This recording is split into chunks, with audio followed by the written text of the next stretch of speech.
Et bonjour, bonjour tout le monde, bienvenue pour votre Taroscope 2025. Alors, comme d'habitude, comme les dernières fois, je ne connais pas le signe. Le signe est là, je le découvrirai si j'y pense à la fin de la vidéo, mais de toute façon, vous savez, puisque vous avez le titre, vous aurez le titre, hein, je ne l'ai pas encore, mais vous l'aurez sous la vidéo. J'ai fait pour cette année un tirage pour toute l'année, avec tous les domaines, professionnels, on va dire professionnel, et puis on va parler un petit peu des finances. Là, on va parler sentimental, amical. Et là, c'est vous, votre état d'être, votre spiritualité, votre état psychologique. Voyez tout ce qu'il y a au fond de vous. Ok, je vous ai tiré 3 cartes aussi de d'autres jeux, Tarot de Marseille et l'oracle de la numérologie karmique, pour voir un petit peu la tendance de cette année, et peut-être que je rajouterai des cartes, je verrai en fonction du tirage si j'ai besoin de plus de précision. Ok, alors déjà on va découvrir la carte de la numérologie karmique. Ah ben, je l'avais déjà pour le signe précédent, je ne sais plus quel signe c'était, Sagittaire je crois. La carte de l'inculqué et les préceptes. Ça veut dire que cette année, votre travail personnel, en tout cas ce que vous allez essayer de faire ou ce que vous êtes en train de faire, c'est de vous émanciper de tout ce qu'on vous a inculqué. C'est-à-dire, vous ne rejetez pas tout ce qu'on vous a appris, mais vous prenez votre envol et votre autonomie. Vous voyez, là, on a un enfant qui reçoit, on va dire que son père va parler de ses croyances, de ce qu'il attend de lui, de comment il doit être dans la vie. Ça peut être la famille, l'influence de la famille, les règles de la famille, tout ce qui fait une éducation. Et vous, peut-être que vous en allez en avoir marre de toujours avoir... de devoir avoir l'impression, je ne sais pas trop si ma phrase est correcte, mais bon, c'est pas grave, avoir cette impression de ne pas pouvoir être vous-même.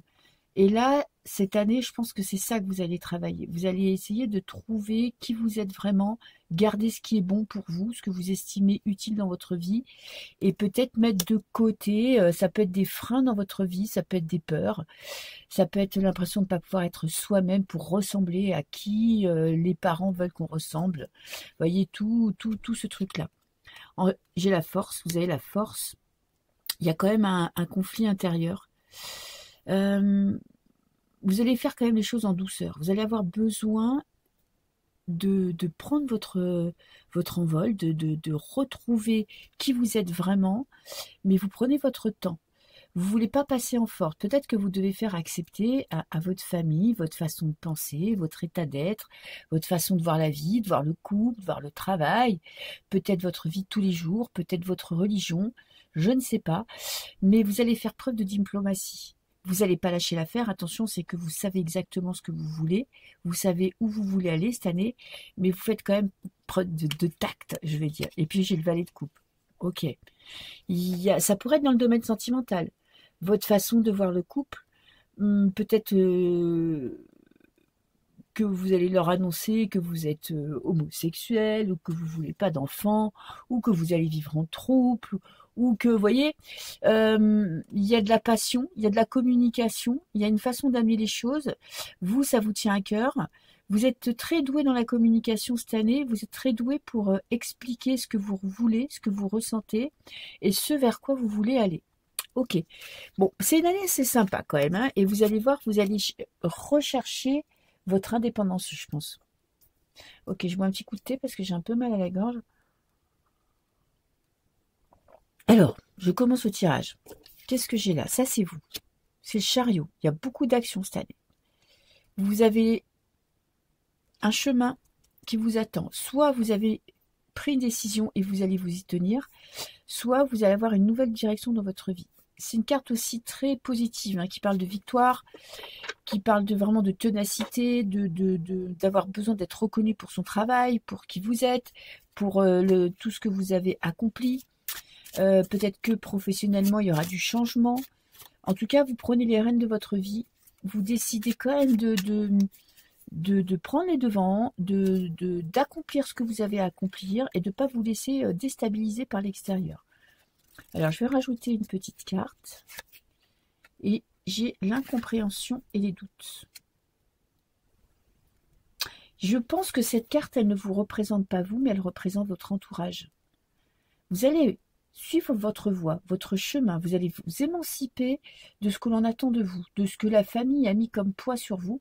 Et alors, je vois pas d'animosité de l'extérieur, de votre entourage, ou de votre partenaire, ou de vos enfants, ou de vos parents, mais je vois de l'incompréhension. Il y a vraiment cette notion, ils vont se demander, c'est-à-dire que ça sera ni mauvais ni bon, ça va être, ils vont être dans l'expectative, ils vont se demander, mais qu'est-ce qu'elle fait? Qu'est-ce qu'il fait? Qu'est-ce qui lui arrive?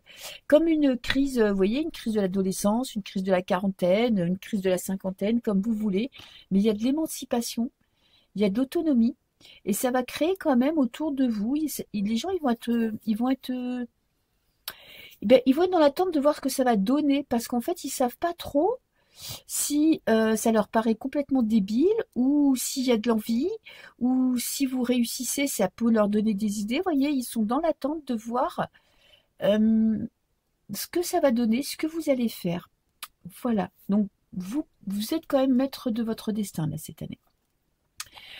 Alors, qu'est-ce qui ne vous convient plus cette année? Qu'est-ce que vous décidez de mettre de côté? L'hésitation. Peut-être que vous avez eu du mal à faire un choix, et je pense que ce choix, vous allez le faire.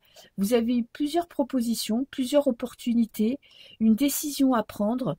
Vous avez peut-être fait une formation en parallèle de votre travail, rencontré quelqu'un alors que vous étiez en couple, fait des demandes d'emploi alors que vous travailliez déjà, investi alors que vous n'étiez pas trop riche. Vous voyez, il y a des trucs.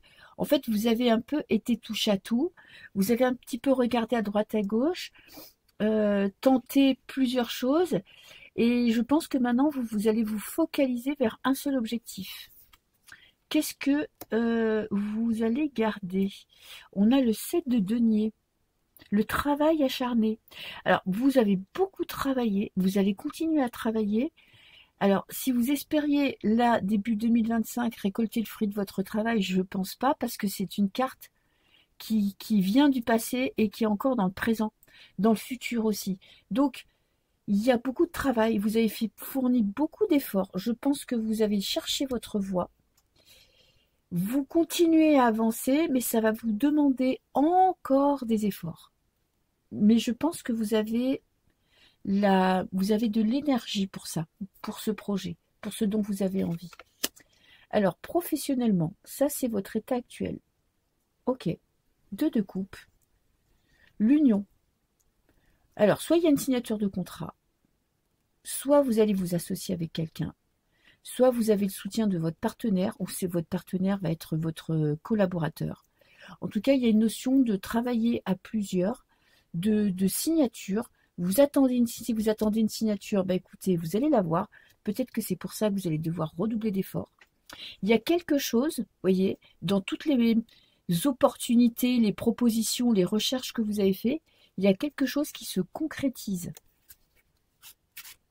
en 2025. Et c'est une carte, je veux dire, d'accord mutuel, hein, c'est très positif. Hein. Si vous signez un contrat, c'est parce que ça vous fait plaisir. Si vous vous engagez dans une nouvelle voie, c'est parce que c'est quelque chose qui vous tient à cœur, que ça vous rend heureux. Vous suivez, voyez, comme ce valet de coupe, vous suivez votre cœur. Vous décidez de prendre des décisions pour vous. Peut-être que vous ferez l'impasse sur une augmentation de salaire, mais vous préférez choisir un poste ou une fonction ou un métier qui vous rend heureux plutôt que quelque chose où vous allez courir après l'argent, ou peut-être que déjà vous aviez une assise financière, on vous proposait une promotion, et bien vous n'hésitez pas à changer de voie pour suivre vraiment ce dont vous avez envie et besoin dans votre vie. Alors qu'est-ce que j'ai? J'ai de la tristesse. Il y a de la déception autour de vous quand même. Vous voyez? Ça rejoint ces deux cartes. Hein. C'est-à-dire que vous prenez une décision avec le cœur, dans le professionnel, vous suivez votre voie. Mais il y a certaines personnes, alors peut-être que vous allez devoir lâcher quelque chose, peut-être qu'il y a une concession assez douloureuse à faire, ça peut être un déménagement, ça peut être quitter la personne qu'on aime pour s'orienter vers un travail qui demande un déplacement. Ça peut être choisir une voie où vous quittez des collègues avec qui vous étiez bien. Il y a cette notion de... Il y a quand même quelque chose à laisser. Ok. Qu'est-ce que vous attendez de votre vie professionnelle? On a l'as de bâton. C'est ça, de suivre votre cœur, de suivre votre passion, de suivre votre voie. Il y a des concessions à faire, vous êtes prêts. Les gens vont pas comprendre pourquoi vous faites ce choix-là. Vous savez pourquoi vous savez pourquoi vous le faites, parce que vous avez ça dans les tripes. Qu'est-ce qui pourrait vous bloquer? L'extérieur. Les conflits extérieurs, c'est-à-dire que soit ça peut être un conflit intérieur aussi, le 5 de bâton pour moi. Parfois, on se bat contre soi-même pour suivre sa voie, même si parfois on aurait envie de reculer. Mais c'est bien souvent, vous allez devoir défendre votre place. Prouver que vous avez raison. Peut-être que votre partenaire, c'est peut-être votre partenaire qui va pas comprendre pourquoi vous prenez cette nouvelle direction. Pourquoi peut-être vous travaillez avec lui et vous décidez de travailler tout seul parce que ça crée des tensions dans le couple, par exemple. Vous voyez, c'est vraiment une décision qui va créer de la surprise. Ok, et qu'est-ce que ça va donner? Ouh, j'ai le valet de coupe. Cavalier de coupe même. Valet de coupe, il était dans le premier tirage. Cavalier de coupe, de la passion. Attention à ce que ce soit pas trop éphémère, de pas trop vous emballer. Mais en tout cas, ça va vous faire palpiter le cœur. Vous avez une très belle année professionnelle où vous suivez votre voie. Vous suivez votre passion. Vous prenez une décision importante pour votre futur. Peut-être que vous décidez de vous engager dans une formation de longue haleine, avec des personnes avec qui vous vous entendez bien, qui va vous demander de faire des concessions. Vous voyez, il y a cette notion quand même de l'entourage, où il y a quelque chose il va falloir faire des concessions. Mais ça va vous rendre heureux. Hein. Ok. Alors, pour les couples, pour le sentimental, couple ou célibataire, on a une notion de partage. Alors, si vous êtes en couple, franchement, c'est une très très belle carte. Ça veut dire que vous donnez de l'amour à votre partenaire, vous donnez de votre temps et votre partenaire vous en donne en retour. Si vous êtes célibataire, alors c'est pas forcément une carte de rencontre, mais c'est une carte où vous vous sentez bien, où vous avez envie d'une relation saine et équilibrée. Vous n'êtes pas prêt à laisser de côté qui vous êtes pour une rencontre. Vous n'êtes pas prêt à vous oublier.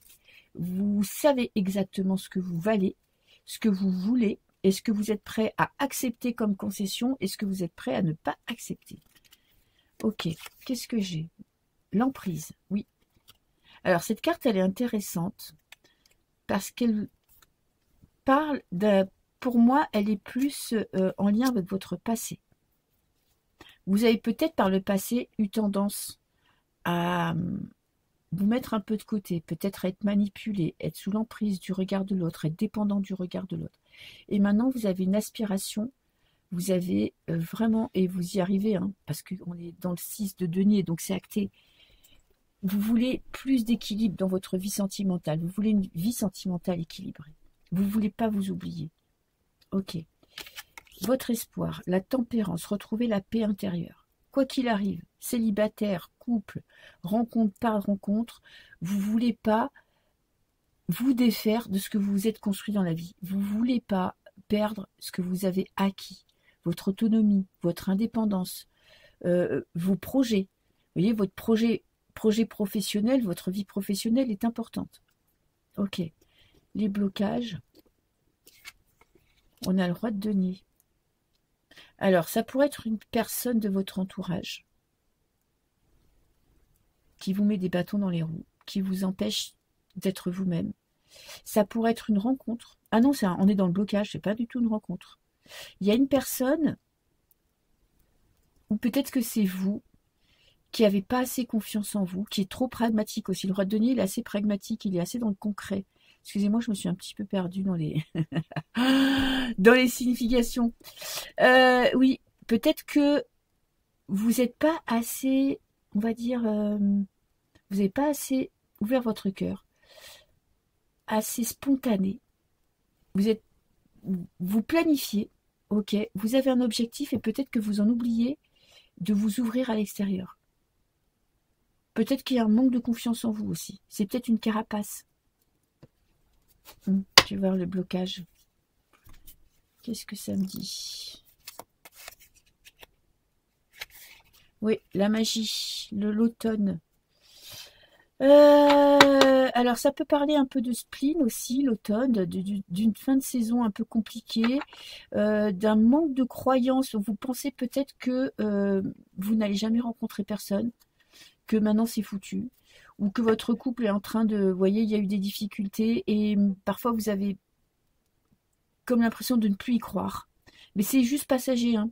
C'est-à-dire qu'il y a des moments où vous allez vous sentir un petit peu dans le doute, un petit peu l'impression de ne pas avoir droit à l'amour, de ne pas avoir droit à cet équilibre. Pourtant, c'est votre aspiration. Vous aspirez au partage, vous aspirez à la communication. Vous n'êtes pas dans les, vous voyez, des grandes émotions fortes. Justement, vous voulez un apaisement de votre cœur, vous voulez que les choses soient fluides. Alors, comment ça va aller cette année? Des nouveaux projets. Alors, pour les célibataires, bon, alors évidemment que vous pouvez faire des rencontres, hein, tous ceux qui... Bon, on n'est pas 2 millions à regarder mes tirages non plus, hein. Mais c'est pas un tirage de rencontre, c'est plutôt un tirage de travail intérieur, de projet personnel. Une envie d'aller voir plus loin, une envie de se concentrer sur soi, de prendre soin de soi, de définir ses priorités, de peut-être pour certains de guérir des blessures. Alors, je vais vous en mettre une là. Et on a quand même le trèfle, la réussite, la chance. Il y a des opportunités pour vous, hein, cette année. Peut-être une opportunité de vous sentir mieux. Si vous êtes en couple, il y aura peut-être un voyage de prévu, des vacances qui vont vous faire plaisir. Vous réussissez un challenge, vous dépassez quelque chose. Vous dépassez peut-être une peur. Peut-être qu'en fin d'année, vous recommencez à y croire. Vous vous dites que finalement, l'amour, c'est possible. Parce que vous aurez dépassé ces blocages. Alors, votre état personnel, on a quand même les doutes. 9 d'épée, les cauchemars. Vous avez du mal à voir... autant vous avez des projets, peut-être que c'est votre vie personnelle qui vous crée un petit peu de chagrin parce que vous n'arrivez pas à vous sortir de la tête des idées noires, des pensées négatives. Peut-être que vous êtes dans une période de crise existentielle. Vous voyez, il y a cette notion de j'ai la trouille, j'ai peur, je suis aux prises avec mes pensées, je suis dépassée par mes pensées.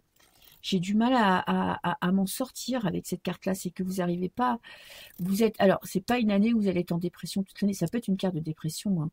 Mais ça ne veut pas dire que vous allez être en dépression toute l'année. Ça veut simplement dire qu'il va y avoir des moments quand même de doute, de peur, de peur de l'avenir, de vous demander pourquoi vous êtes là, où vous voulez aller. Vous voyez?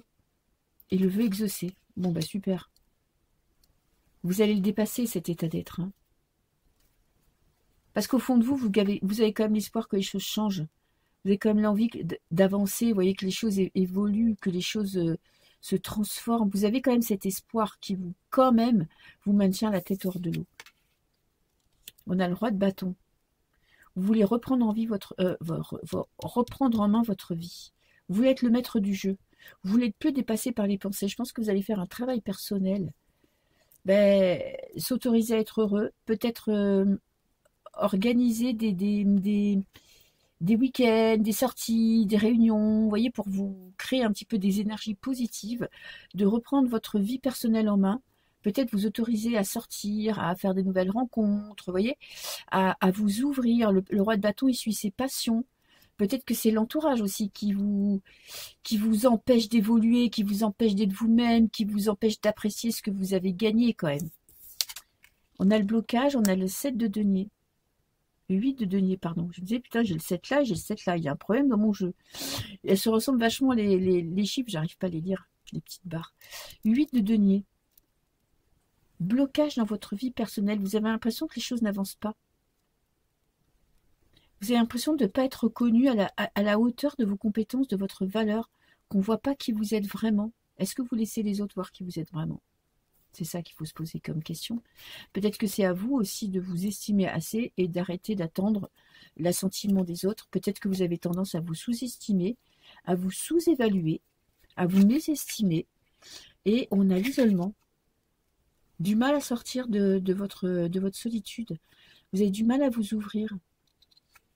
Vous aimeriez, vous voyez, vous aimeriez élargir votre cercle d'amis, suivre une passion dans la vie, avoir une passion qui vous maintienne, vous voyez, qui vous donne envie de vous lever le matin, avoir un projet, avoir quelque chose, ça peut être, je sais pas, de la peinture, faire du sport, du jardinage, vous voyez, des trucs comme ça, et vous avez du mal à vous ouvrir. Je pense que c'est une période assez compliquée parce que vous avez du mal à montrer qui vous êtes. Pourtant, vous avez vous avez beaucoup de choses à donner, hein. Vous avez ce valet de coupe, vous avez beaucoup de choses à donner, vous avez beaucoup de caractère, et peut-être que c'est aussi le conditionnement familial qui vous empêche d'être vous-même. Vous savez, on peut avoir cette notion pas vraiment de honte, mais de pas oser montrer qui on est vraiment, de pas oser dire ce que l'on pense vraiment, d'avoir peur de pas être aimé. Vous voyez, cette espèce de sensation de pas toujours être à sa place. Et en fin d'année, j'ai la papesse. Bon, c'est pas vraiment une année d'ouverture au niveau personnel, hein. C'est une année d'apprentissage quand même, hein. Papesse, c'est une connexion, c'est-à-dire que on apprend, on regarde à l'intérieur de soi et quand même, il y a une connexion, il y a de l'intuition, il y a de l'apprentissage. C'est peut-être une année où vous allez faire une formation parce que ça irait bien avec le professionnel. Il y a beaucoup de compréhension quand même cette année, hein. Vous allez bien évoluer, hein. Peut-être que vous avez simplement besoin de ces moments de solitude, peut-être que ça vous pèse, mais il est important dans votre cheminement pour apprendre à vous aimer. Et qu'est-ce que j'ai enchaîné? Ouais. Là, ces deux cartes, elles parlent de vous libérer des croyances, de vous libérer du poids de la famille, de vous libérer de l'entourage qui vous empêche d'être vous-même. C'est vraiment une année où vous allez avoir besoin de lâcher prise avec l'extérieur, de plus vous préoccuper de ce que les autres pensent, de vraiment faire des choses qui vous parlent à vous, qui vous plaisent à vous, d'arrêter de vous dire que c'est pas possible parce que, voyez, vous avez peur du jugement des autres, de votre partenaire, de votre famille, de votre entourage familial, de professionnel. Et c'est une année d'émancipation. C'est une année où vous avez besoin de vous affirmer, d'être cette force qui sait qui elle est et qui n'a pas peur d'être qui elle est. Voilà, oh ben j'allais pas vous découvrir votre signe et j'ai les Verseaux. Voilà mes petits Verseaux, ben écoutez, je vous souhaite une très belle année, beaucoup de courage, battez-vous pour vos idées et vous allez voir que tout va très bien se passer. Je vous fais des bisous, ciao ciao.